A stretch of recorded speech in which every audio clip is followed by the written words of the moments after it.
fear. See, your Elohim is coming. I pour water on the thirsty, and my floods on the dry ground. I pour my spirit and my blessing on your offspring.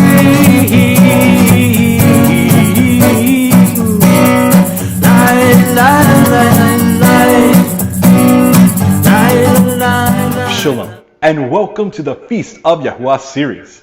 In this lesson, we are going to learn about the seventh and final annual appointed time of Yahuwah, Hag Sukkot, the Feast of Tabernacles or Booths. And this time is very important because it is a picture and a foreshadowing of the coming Malkut Hashemayim, the kingdom, the reign of the heavens, which is approaching, that we are longing for and proclaiming, when Yahuwah Elohim will place his house on the earth and his habitation shall be with his people. Hallelujah.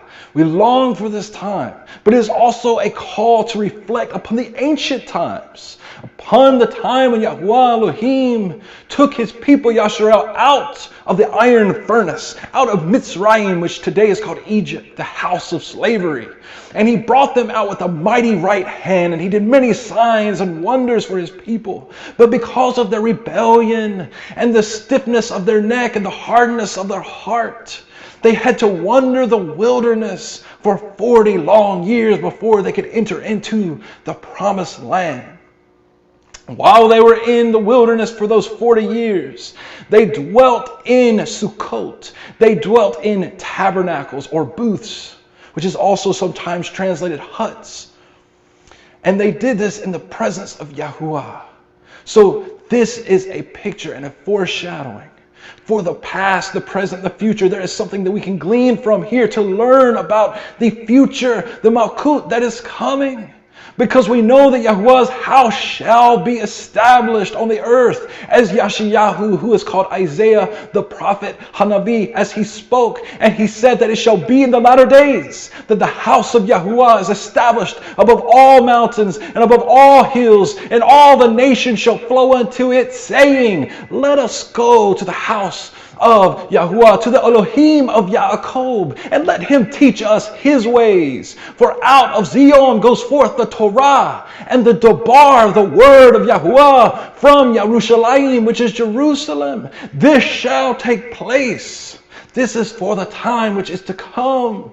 And Sukkot is a picture of this time. We must let the word of Yahuwah speak for itself. And that is the purpose of this entire series, to let the word of Yahuwah proclaim the truth and reality of the ordinances involved in the appointed times and in the feasts. If we go to our base text, Vayikra, Leviticus chapter 23, we have already read verses 1 through 32 in great detail. Now we are going to pick up in verse 33. It says, and Yahuwah spoke to Moshe, saying, speak to the children of Yasharel, saying, on the 15th day of the 7th month is the festival of Sukkot, Hag Sukkot, the Feast of Tabernacles, for 7 days to Yahuwah. On the first day is a Mikra Kodesh. That is a set-apart gathering. That word Mikra can also mean a rehearsal, a dress rehearsal. So we know that this is a preparation for something that is to come in the future.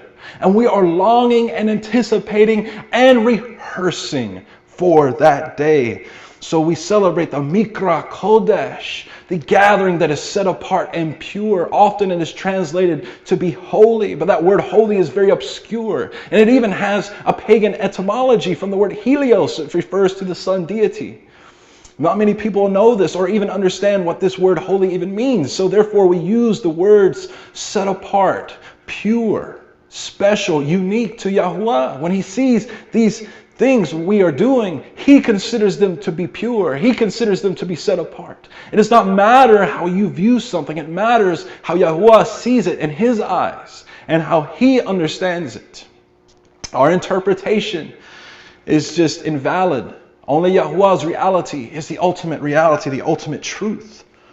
So we are to observe this time. It is a mikra kodesh, a set-apart gathering. You do no servile work. And the reason that no servile work is done at this time period is because it is a time to understand the Malkut, the kingdom that is coming. And during the kingdom which is to come, it will be a picture and a foreshadowing of the Shabbat, of the Sabbath. And it is also a picture and a foreshadowing of the Yobel, of the Jubilee. And this time is a time where no work is to be done, a time of rest, a time to reflect and to rejuvenate and for healing and restoration. So it is a special time. On the 15th day, on the first day, is a set-apart gathering. You do no servile work. For 7 days, you bring an offering made by fire to Yahuwah. Now, we cannot possibly bring an offering made by fire to Yahuwah, but this still applies to us today. Because the prophets have spoken and told us that Yahuwah wants obedience rather than sacrifice. And that we should also offer up to Him the bulls of our lips. So therefore, our sacrifices are linked directly to the idea of prayer and to pouring out our heart before Yahuwah and giving Him an ascending offering of obedience and humility before Him, to serve Him with all of our heart and with all of our being and all that we have. So you bring an offering made by fire to Yahuwah. On the 8th day there shall be a mikra kodesh, a set-apart gathering for you. You shall bring an offering made by fire to Yahuwah. It is a closing festival. You do no servile work. So now we see that Sukkot, it says that it's a 7-day festival, but then the 8th day is a day that is to be called a Shabbaton. It is a day of a rest. It is a day where no servile work can be done. It is treated as a Sabbath. The idea of the 8th day is a picture of new beginnings, of a fresh start.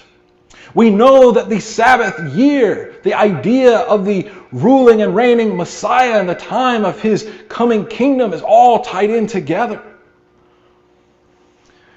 But we need to understand that after the Sabbath comes the great 8th day, which is a time of a new beginning, a time of renewal, a time for a fresh start. And that's what the 8th day is all about. Gathering, appearing before Yahuwah. All right, so it is a closing festival. You do no servile work. These are the Moedim of Yahuwah, the appointed times of Yahuwah, which you kara, you proclaim, you preach, you profess, and you announce as Mikra Kodesh, as set apart rehearsals, as dress rehearsals, as preparations, as convocations, as set apart gatherings. To bring an offering made by fire to Yahuwah. A burnt offering and a grain offering, a slaughtering, drink offerings, as commanded for every day.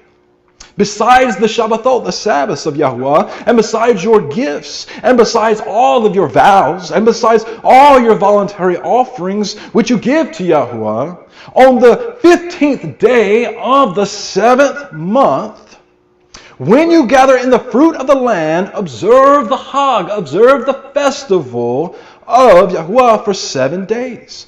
On the first day is a Shabbaton. It is a rest. It is a Sabbath. It is treated as a Sabbath. You do no servile work on the first day, which is the 15th day of the 7th moon cycle of the year.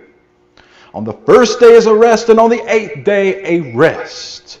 And you shall take for yourselves on the first day the fruit of excellent trees, and shall rejoice before Yahuwah your Elohim for 7 days. And you shall observe it as a festival, as a Hag to Yahuwah for 7 days in the year.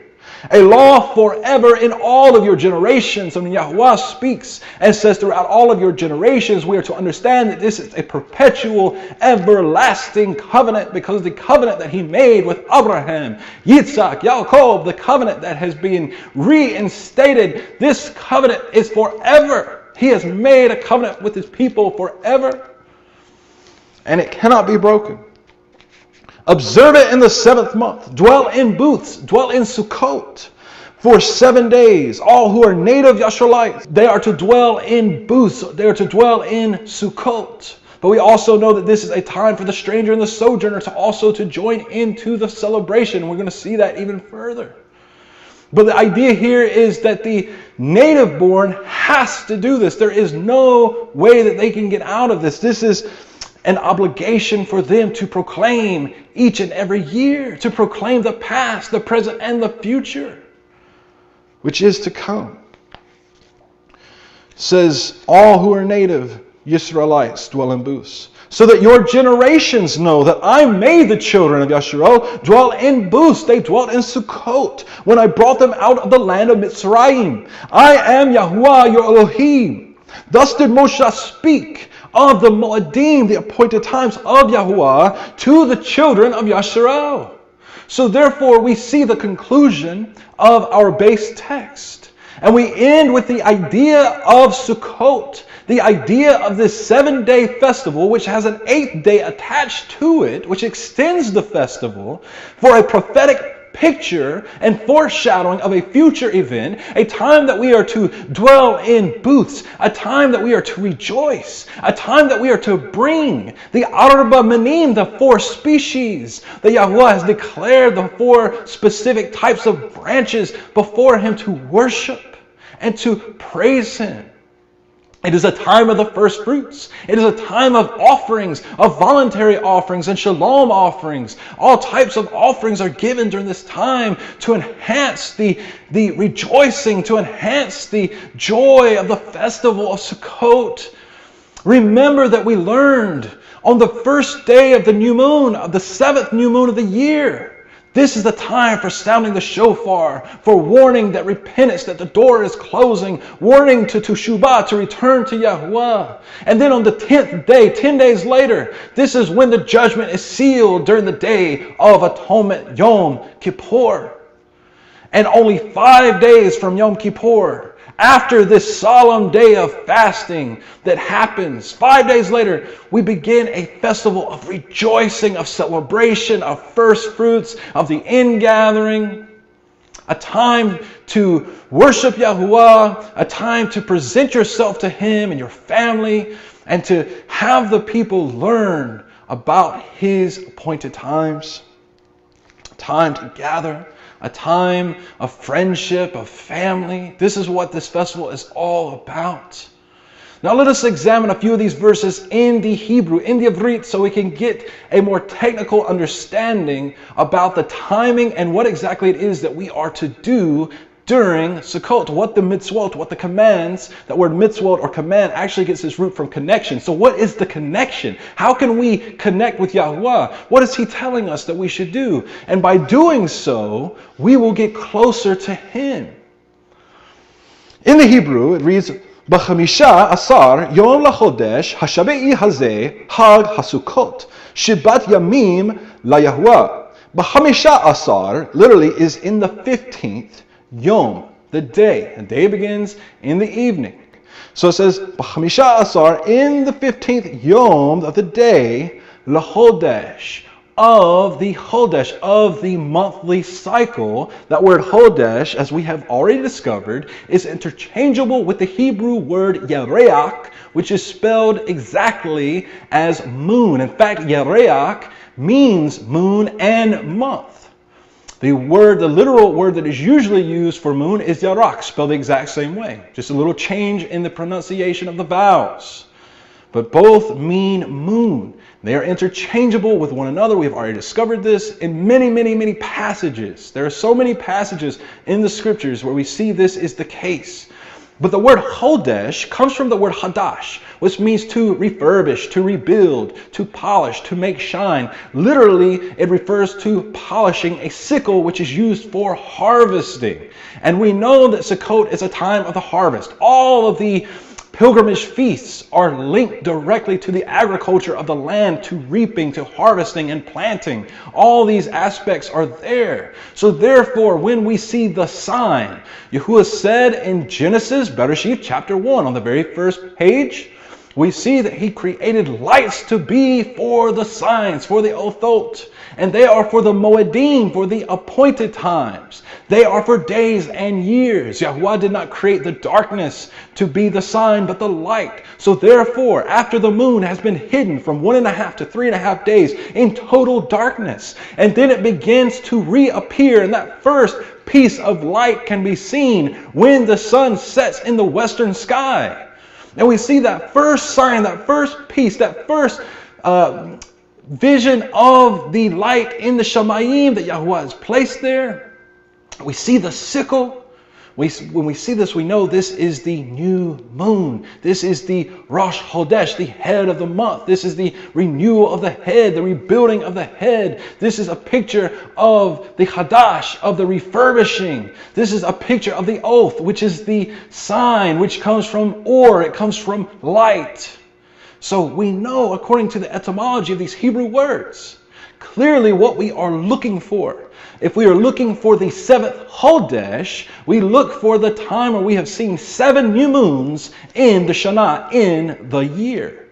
When we have had seven moons, then we know to count from there. It says, B'chamisha Asar, in the 15th Yom, the 15th day, La Chodesh, of the month. Hashabai, of the 7th. So when we see the 7th new moon, and we count 15 days from that point, Hazeh, this, Hag HaSukkot, the festival of the Sukkot. Shabbat Yamim, 7 days, La Yahuwah, unto Yahuwah. So here the Hebrew is very clear. The English is also very clear. We are looking for the sign. When we count 15 days from that time when the new moon can be seen, the moon will be mostly full. And we know that this is the time of the kiseh, the time of the covering, as it has been called in the King James Version, the time when the moon is covered in light. This is the time to sound the shofar. This is not talking about the astronomical full moon, by the way, because today mathematics uses 1/10 of a second to determine when the full moon is, so it could be any time during the day. And it's just